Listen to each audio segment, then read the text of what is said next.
Presença. Oferecimento Áureo. Mais que sonhar, realizar. E Vista Azul Hotel. A Europa pertinho de você.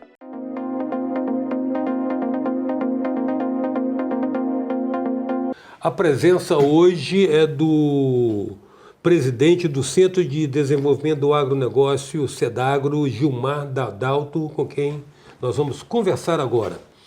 Gilmar, você comanda uma entidade que ela tem uma função.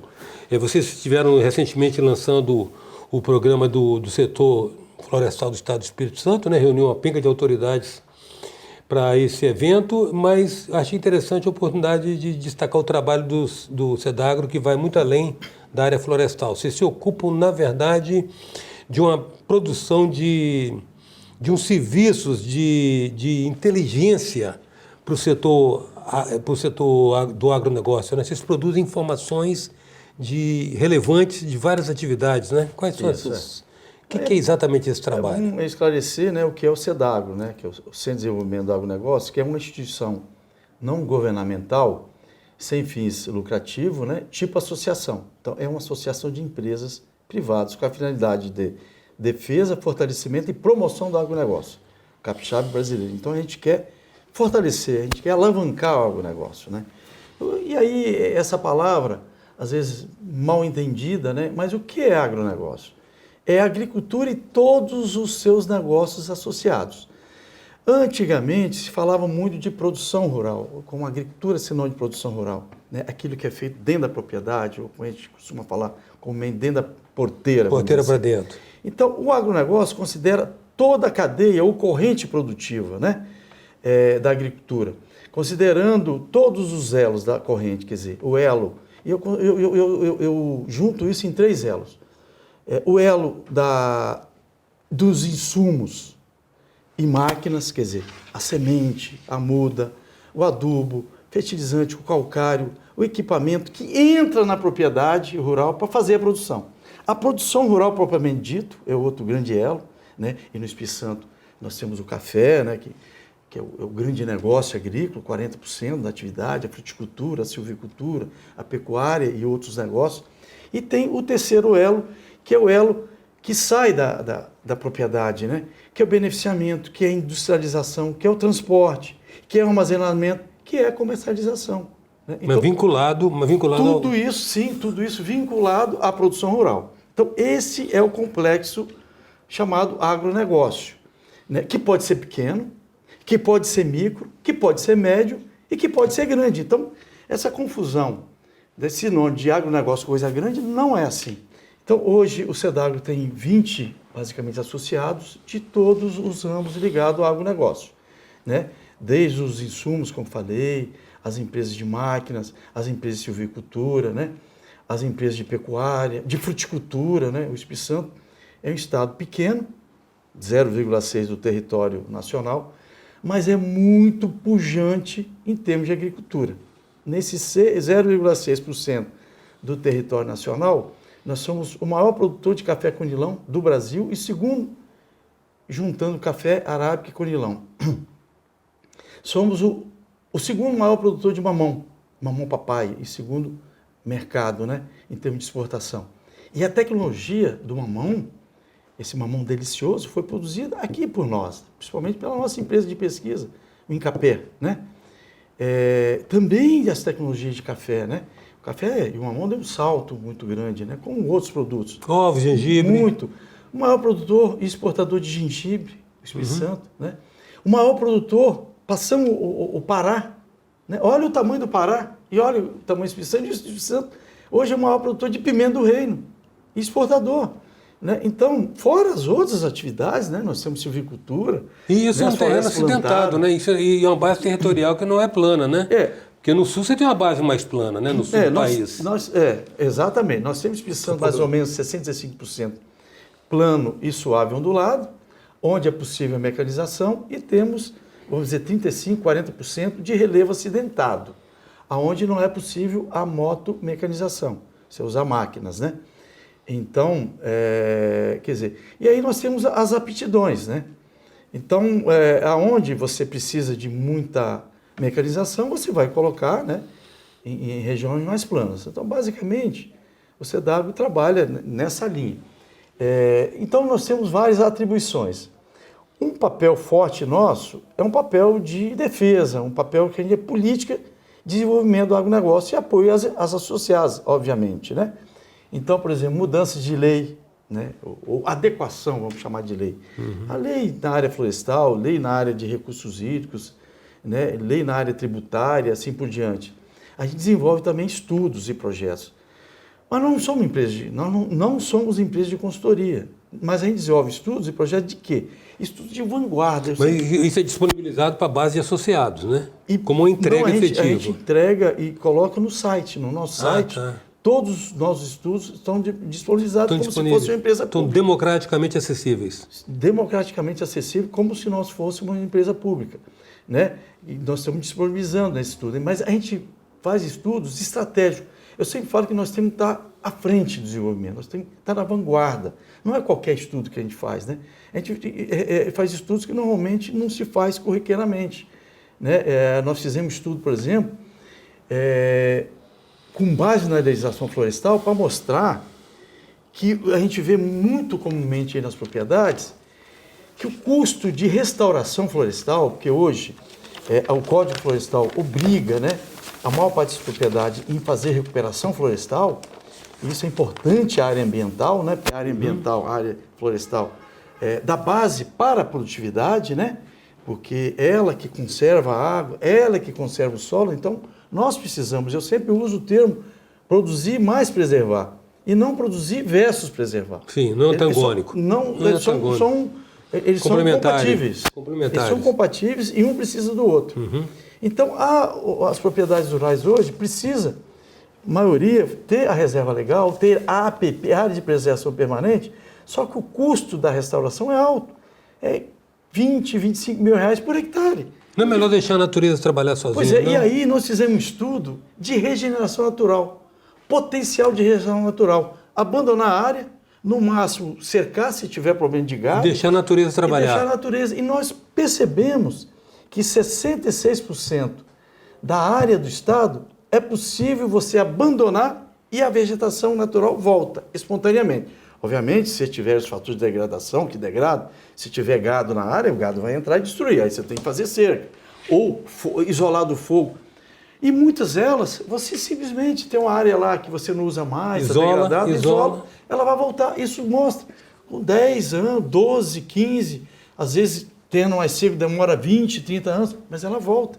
E eu digo que essa é a forma mais simples, eficiente e econômica de restauração, de recuperar a floresta. E aqui na cidade, nas trincas do asfalto, nas bordas dos edifícios, você vê o mato florescer, cara. Ele vem naturalmente. Né? Tem um filme que fala sobre isso, eu acho que é o Pai dos Dinossauros, porque ele fala, deixa a vida, que ela se resolve sozinha. Nós fizemos junto com a Universidade Federal de Viçosa, e metade do que está ali são informações até inéditas. Mas é um estudo prático, quer dizer, a gente faz estudo operacional, é aquilo que é aplicado. Sim. Isso mudou a realidade, né? Quer dizer, obviamente que você tem que produzir muda, você tem áreas que você tem que plantar, no mínimo 35% da área estadual você tem que plantar, né? Senão não vai voltar. Por quê? Porque só existe filho porque existe mãe. Então você tem a floresta mãe que fornece as sementes, que são levadas pelos pássaros, mas não são levadas a uma certa distância. Passou de 1 quilômetro, nós percebemos que você não consegue regenerar. Se você não tiver mata nativa até 1 quilômetro, nós percebemos no Espírito Santo, você não consegue regenerar. Os pássaros não passam daí, a maioria das vezes, né?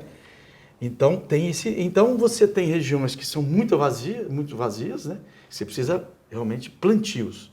E tem regiões que são muito densas, essas vão regenerando. Como é que você vê a perspectiva concreta de se monetizar floresta a partir dos créditos de carbono e de tudo aquilo que se pensou lá no protocolo de Kyoto? O protocolo de Kyoto, se eu não me falha a memória, ele foi estabelecido em 96, nós já vamos para 30 anos. 27 anos. Nós temos 27 anos, para 30 anos. E se discutiu muito debate, e até hoje esse tema, ele ainda, o mercado ele é voluntário, ele não é um mercado obrigatório, vamos dizer assim, né? Mas existe já, mas nós estamos saindo de um tema que antigamente eu brincar que era intangível, para hoje um tema abstrato, um tema concreto. Um tema que era muito gasoso, literalmente, para um tema que o gás está virando, está se solidificando, concreto. Então nós temos vários exemplos de como oferir renda com isso aí. Eu tenho um exemplo aqui no Espírito Santo de um produtor de seringueira, um grande produtor de seringueira, que conseguiu, com a Samarco, já há algum tempo atrás, fazer essa troca. A Samarco comprou crédito de carbono da seringueira, porque a seringueira tem uma capacidade de captação muito, muito alta. Esse é um exemplo. De sequestrar carbono. De capturar carbono, né? Então, esse é um exemplo prático. Tem muitas empresas já fazendo isso aí. Mas eu não conheço com muitos detalhes esse tema, mas o que eu posso dizer é o seguinte, que o custo ainda é elevado, tá? O procedimento é um pouco complexo. Então, normalmente, são empresas médias e grandes que conseguem fazer isso. As pequenas empresas, ou os pequenos produtores, podem fazer isso através de associação, através do cooperativismo. Quer dizer, eu sempre falo que a associação com o cooperativismo é a forma do pequeno se tornar grande. Né? Você junta os pequenos que ele se torna médio e grande. Aí você consegue oferir renda com esse produto. Mas você tem também, e o Espírito Santo tem os melhores programas, né? É feito pela Secretaria do Meio Ambiente e Agricultura, que é o programa Reflorestar, que é o famoso pagamento de serviços ambientais, né? Que o produtor ele planta florestas, inclusive admite até sistemas que a gente chama de agroflorestas, onde você tem planta arbórea com planta arbustiva e herbácea no mesmo lugar, né? Elas são compatíveis, né? Que você consegue produzir e conservar. E você tem ainda o pagamento de serviços ambientais. Nós tivemos, em 2011, na Costa Rica, que é o melhor exemplo no mundo, né? De restauração florestal. E o PIB lá, o primeiro PIB lá é o turismo ecológico, sim, né? E lá é um exemplo mundial de pagamento de serviços ambientais. Então, o exemplo de lá veio para cá. E repetindo, o Espírito Santo hoje tem os melhores programas, né, que é público, de pagamento de serviços ambientais do Brasil e, quiçá, do mundo, tá? E que a gente tem que divulgar isso aí. E sempre lembrando, você está falando de 0,6, eu achava que 0,8 do território brasileiro. Que não faz muita diferença, é pequeno. É pouco, né? Embora eu ache assim, não poderíamos ter escolhido, se nos fosse dado pedir a quem criou isso tudo, um local para ficar, eu acho que não teríamos o melhor lugar para ficar onde nós estamos, né? Nós somos a rota de passagem do norte para o sul, a saída do oeste para o leste, né? Minas a oeste, Bahia ao norte, Rio ao sul e o mundo a leste, né? Muito bem localizada. Daí a facilidade da produção, escoar a produção. A presença hoje é do presidente executivo do Sedagro, Gilmar Dadalto, e a gente volta a seguir.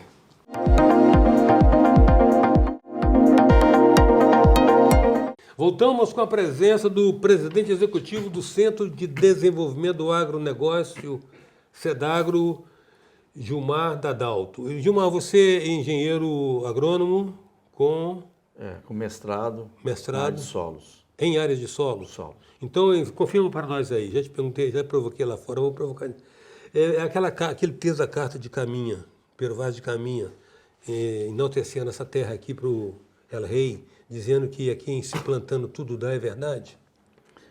Olha, parcialmente, mas não é bem assim, porque a maior parte dos nossos solos é de baixa fertilidade, né? Então, se você quiser produtividade, né, produzir relativamente bem, você precisa de melhorar o solo, usar fertilizante. Não ajuda a natureza, calcário, corrigir pH. Corrigir que o solo é ácido, a maior parte do solo é ácido, você precisa corrigir a acidez, até porque quando você corrige a acidez, você disponibiliza os nutrientes. Então, você precisa também fazer uma adubação, quer seja mineral, quer seja orgânica, então você precisa fazer isso. Agora, foi falado isso também por causa, basicamente, do clima, né? Porque você tem o clima tropical, Você consegue cultivar o ano inteiro. Eles pararam numa região chuvosa, né? Sul da Bahia, né? Que realmente você consegue produzir o ano inteiro, diferente da região que eles vieram. Sim. Lá de Portugal, né? Estações região, bem marcadas. Região que, né, temperada, onde você tem geada, neve, né? E a possibilidade de um curto período. Então, por isso, basicamente, no clima, não foi por conta do solo. Você vem de experiência também numa área que produziu uma revolução no Brasil, que foi a área da tecnologia na agricultura, né? Porque você foi presidente do INCAPé. O INCAPé protagonizou aqui no Espírito Santo a versão nossa da tecnologia de ponta, né? Hibridização, com essas coisas Clonagem. todas. Clonagem. Poda, Aprimoramento genético. melhoramento genético, né? E despontando aí em algumas áreas, né? Como a área do café, né? Principalmente café conilão. Nós passamos... O Conilon, inclusive, adquiriu o estado de café, né, Gilmar? Porque não tinha, lá no começo não tinha não, né? Os paranaenses e os paulistas tratavam a gente falando que aqui tinha uma coisa preta igual café que parecia café. Você se lembra disso? Com relação ao Conilon? Eu lembro, mas isso não é uma inverdade, né? Porque o nosso café conilão dá até bebida, né? Como nós estamos... Mas ele era usado mais para tintura, não era? Antigamente? É porque o café conilão, ele dá um rendimento maior que a arábica, né? Ele tem mais o tal do BRICS, sólidos solúveis totais, né? Quando a água quente é um extrator. Ele extrai as substâncias, né? Então, quando você passa água quente no café conilão, ele extrai mais as substâncias que no arábica. Então, ele dá um rendimento maior, né? Ele dá um maior tingimento. Ele tem Por isso que a gente tem aquela sensação, nós, os leigos, né? Que tem gente que imagina, ainda adoça café para beber, o que é o meu caso, devo confessar. É que quando o cara bebe o café arábica, ele tem a impressão que está bebendo um café fraco. Por isso que o ideal é a mistura, né? O ideal da... Mas aí nós conseguimos, né? O INCAPé é bastante avançado, nós conseguimos, em tecnologia, nós conseguimos, em 20 e poucos anos, passar de 10 sacas, média, 8, 10 sacas, para 35 sacas em média. Então, nem a soja, que é a cultura mais pesquisada no Brasil, né? E que se as universidades, o Centro de Pesquisa Embrapa, né? Focou a pesquisa nessa cultura, não conseguiu um avanço de produtividade, e é uma cultura anual, né? Conseguiu um avanço de produtividade, como nós aqui no Espírito Santo conseguimos um avanço de produtividade no mesmo tempo do café conilão. Não só no conilão, no próprio mamão, né? O mamão Havaí, o mamão Formosa, né? Nós produzimos o café com um mamão com alta tecnologia, com sabor agradável, que é exportado, conseguimos abrir exportação para os Estados Unidos, né? Para a Europa, que era impraticável no passado. Então, realmente, nós produzimos uma série dessas e outras tecnologias, né? O café já tem um devido reconhecimento da importância decisiva nele na história do Espírito Santo e na economia capixaba, né? Tudo que ele representa. O café, eu costumo falar que o café é o coração e o sangue da agricultura capixaba. Representa aí, em média, 40% do PIB, né, da agricultura capixaba. E foi um baque na cafeicultura que, na verdade, na época, nos anos 60, que ensejou o início da nossa industrialização, né? Depois o café retomou e recobrou a sua importância na formação da nossa renda. O café faz parte da história, né? Está no gene do capixaba, né? Como a gente costuma falar. Obviamente, e a gente sempre fala, nós tivemos fases, eu lembro na minha vida profissional, que o café já chegou eu lembro na época, $20 a saca. Né? Claro que o dólar muda, mas hoje era 100 e poucos R$120. Eu lembro na época. Então foi uma época que nós queríamos até um programa, eu acho que, se me falha a memória, no início dos anos 90, né? No século passado. Nós queríamos um programa de recuperação da cafeicultura capixaba na época. Né? Então ele passa por ciclos. Né? Agora nós estamos passando uma fase boa, né? Em termos de produtividade, em termos de preço. Em termos de mercado também está bom, em termos né? de mercado, né? O pessoal não gosta de falar muito não, porque está na época de se ressarcir de anos de perda, né? Hoje a agricultura está dando uma boa renda, vamos dizer, nos principais produtos, mas nós não podemos esquecer que nós já tivemos uma seca muito grande, né? De 2014, 2015 a 2017. Né? E eu digo o seguinte, nesse período de 2014 a 2017, nós tínhamos preço, mas não tínhamos produto, por causa da seca. Depois, 18, 19, nós tínhamos produto, mas não tínhamos preço. Agora não estamos conseguindo ter produto e preço, mas para recuperar a fase perdida. Mas eu costumo falar o seguinte, mesmo na época que o café estava em baixa, eu sempre falava, nós temos que diversificar. Se falar muito de diversificação, né? Porque não podemos também ficar pendurado, com cultura. Nós temos que... A diversidade em qualquer área e na agricultura traz estabilidade, né? De produção, de mercado, nós temos que ter mais produtos. Mas eu sempre falava o seguinte, né? Nós, profissionais, sempre falávamos o seguinte, nós temos que diversificar a partir do café. Diversificar com frutas, diversificar com madeira, com hortaliças, mas a partir do café. O café é a base, né? Hoje, uma outra questão, sempre foi um marco de distinção entre países industrializados e países menos industrializados ou recém-industrializados, essa questão da população urbana e da população rural, porque os ganhos de produtividade cada vez mais liberariam mão de obra no campo e as luzes da cidade sempre atraíram, principalmente se não os produtores, os filhos dos produtores. Né? Porque é uma vida com uma certa dificuldade, né? Mesmo com toda a mecanização, mesmo com a internet chegando no campo, mesmo assim as luzes da cidade têm um componente de atração forte. No início dos anos 70, a gente vivia muito o desafio do chamado êxodo rural, mas com essa mudança da qualidade de vida, ou mesmo com a degradação da vida nas grandes cidades, você acha que há a possibilidade de ter uma inversão desse êxodo, nós passarmos a ter um êxodo urbano? Isso é interessante. A gente sempre comenta nesse fato e isso está acontecendo já. E principalmente o Espírito Santo. Por quê?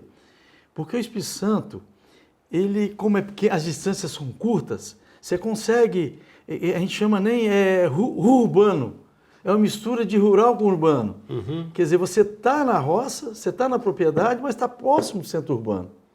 Né? Então, e é que você falou, você tem estradas, você tem internet, você tem celular, você tem um certo conforto, né? Porque o pessoal do meio rural precisa ter o mesmo conforto que tem o cidadão urbano. E assim que ele vai ficar. Não é só ter produtividade, não. Ele precisa, né, se locomover, ter carro. E isso, se está acontecendo no Brasil, no Espírito Santo, mais ainda. Então, nós estamos percebendo isso. O êxodo rural no Brasil, inclusive, está diminuindo muito. Né? Era muito elevado, veio diminuindo, está diminuindo cada vez mais. E no Espírito Santo, realmente isso está acontecendo já, né? Está existindo um equilíbrio já, né? Entre o rural e o urbano, né? Que hoje, em média, no Brasil, em torno de 85% urbano e 15% rural, né? Então, eu acredito que nós estamos vendo isso, né? Também em outros estados, né?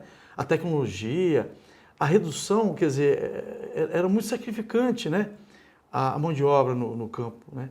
E a perspectiva na cidade, a não ser que se resolva, né, não siga alguns consensos de convivência, vai ficar muito difícil, né? Ter as praias como as grandes praças, ter os shoppings como as grandes praças públicas, os shoppings, as praias interditadas, o medo de uma violência que é difusa. Hoje não tem mais, você não tem como evitar uma área de violência. Ela está difusa, ela está espalhada em todo o ambiente urbano, quer dizer, isso leva mais ainda a pessoa a sonhar com o rural, com o bucolismo, digamos. Inclusive, é um fato interessante que a pandemia valorizou isso. Muita gente, inclusive até as lojas venderam mais, porque muito sitiante e muita gente de propriedade, muitos começaram a comprar propriedade de terra e ficar lá, isolado. E aí começou essa atratividade. Uhum. Né? O filho vendo o pai. Então, isso aí vai continuar, né? Foi só o começo da pandemia, dessa inversão, né, de valores, vamos dizer assim, rural e urbano. Né? Eu quero resgatar uma coisa ainda com relação a esse trabalho que eu achei interessantíssimo que vocês fazem com relação aos levantamentos de dados de várias atividades e culturas. Porque vocês fazem um levantamento, vocês têm uma planilha que vocês levantam tudo quanto é tipo de custo, preço médio, valor de insumo, custo final. Como é que é feito isso? Quantas culturas ou atividades vocês englobam? Eustáquio, assim, eu sempre falo que assim, no interior o pessoal muito ocupado, usa tecnologia e o trabalho, né, do dia a dia, esquece às vezes da área econômica, análise econômica. E se faz aquilo para ter renda. certo? É uma atividade de renda. Os produtores vivem daquilo. Precisa ter renda. Então, a gente se preocupa nessa questão de análise de viabilidade econômica. Então, o SEDAGRO já, desde 2005, que a gente faz um estudo de indicadores técnicos, que a gente chama de coeficiente técnico, de 42 atividades agrícolas, inclusive até de reflorestamento ambiental a gente tem, com 67 planilhas, porque a gente tem culturas, atividades agrícolas que a gente faz em vários níveis tecnológicos. Por exemplo, café conilão. A gente tem em 5 níveis de produtividade irrigado e 3 níveis de produtividade não irrigado. Café arábica, 4 níveis de produtividade. Bom, e aí a gente, a partir dos coeficientes, a gente tem um levantamento de custos que a gente faz. E aí, o que a gente faz? Você consegue saber o custo unitário do produto. Quanto custa para produzir uma saca? Em qual nível de produtividade? Nós temos essa resposta. E outra coisa, a nossa planilha é eletrônica. Você baixa no seu computador e se você quiser mudar algum item aí, porque são inúmeros itens separados em insumos, mão de obra e serviço, você coloca lá. Porque a gente sabe, né, que a gente faz da média, ou a maioria, o que a maioria das propriedades fazem. Mas muitas vezes você tem a sua propriedade e na sua propriedade é feito alguns itens diferentes. Esses dados estão disponíveis para o público em geral ou apenas para essas entidades que mantêm o SEDAGRO? Tudo no SEDAGRO, tudo que a gente faz é disponível no site, né, gratuitamente. Esses custos a gente está vendendo as planilhas, para os associados não. Mas é um custo muito baixo, né? A gente disponibiliza para o setor público. SEDAGRO, www.sedagro.com.br. .org.br. Quero agradecer muito e cumprimentar você pelo trabalho. É um trabalho assim, meio, eu diria discreto, porque é muito voltado, muito circunscrito ao campo de atuação de vocês, né?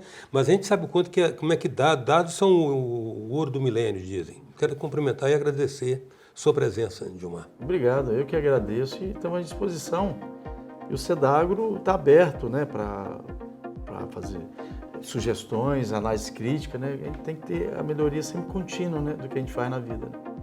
A presença hoje do presidente executivo do Centro de Desenvolvimento do Agronegócio, SEDAGRO, Gilmar Dadalto. Até já.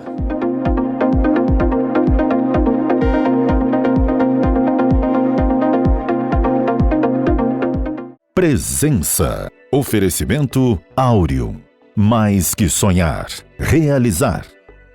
E Vista Azul Hotel. A Europa pertinho de você.